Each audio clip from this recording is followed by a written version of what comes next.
Recovery operations are underway following the large-scale search and rescue efforts that took place after Turkey was jolted by the deadliest earthquakes in its recorded history. In the country's disaster-struck provinces, local responders as well as international search and rescue teams have been working around the clock to save as many lives as possible.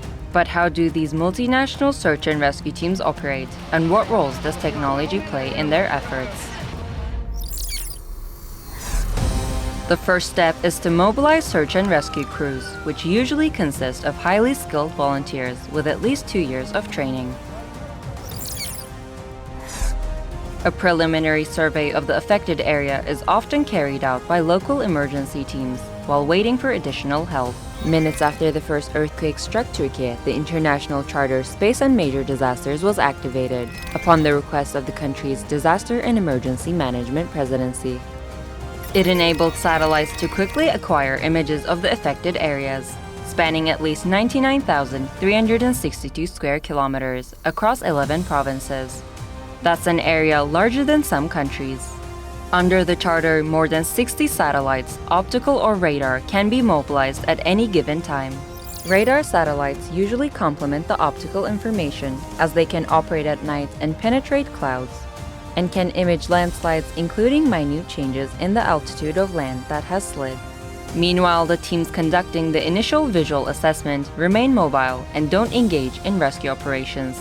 This initial assessment helps to identify possible dangers, which is a main priority for search and rescue teams, and accordingly allows them to divide the disaster areas into sectors.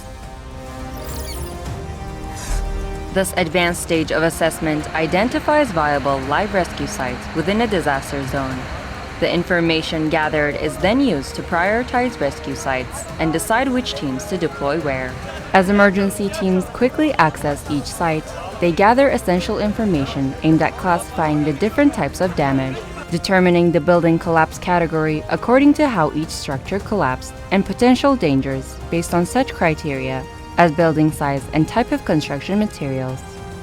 They also seek and identify void spaces, where people can potentially survive for days. Emergency workers also look for other hazards, like downed power lines, gas leaks, and flooding. Drones are also employed during the initial assessment as well as during rescue missions later on. Once the initial assessment identifies sites that require attention, emergency teams conduct rapid searches to maximize the opportunities to save lives. Since disasters can affect vast areas and time is of the essence for people trapped under the rubble, rescue teams usually complete their efforts at a site within a few hours before moving on to the next location. This search and rescue stage is also useful in identifying sites where deeper search for survivors may be required. Specially trained dogs that can move quickly in the rubble are often used to sniff out signs of life. Easy, easy, easy. Oh, very good. Come on.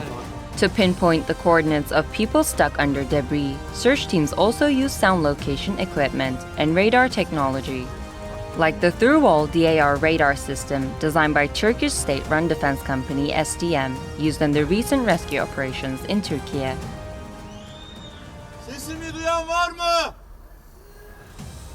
Duyuyorsan hareket et.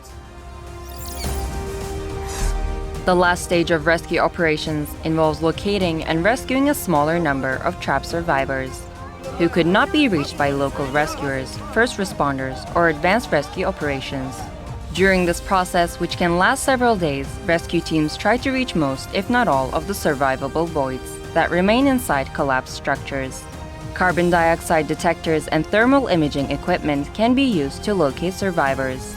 Debris is often removed by hand to avoid crushing survivors with heavy equipment.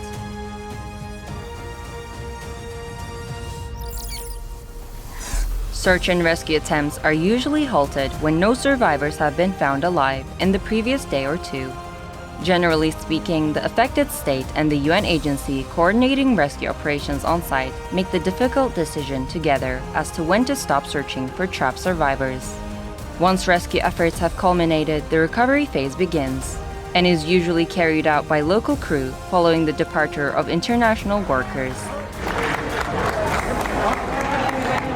This stage includes the removal of large rubble piles and the recovery of bodies. Recovery teams also try to access all remaining voids within collapsed structures using heavy machinery and demolition equipment.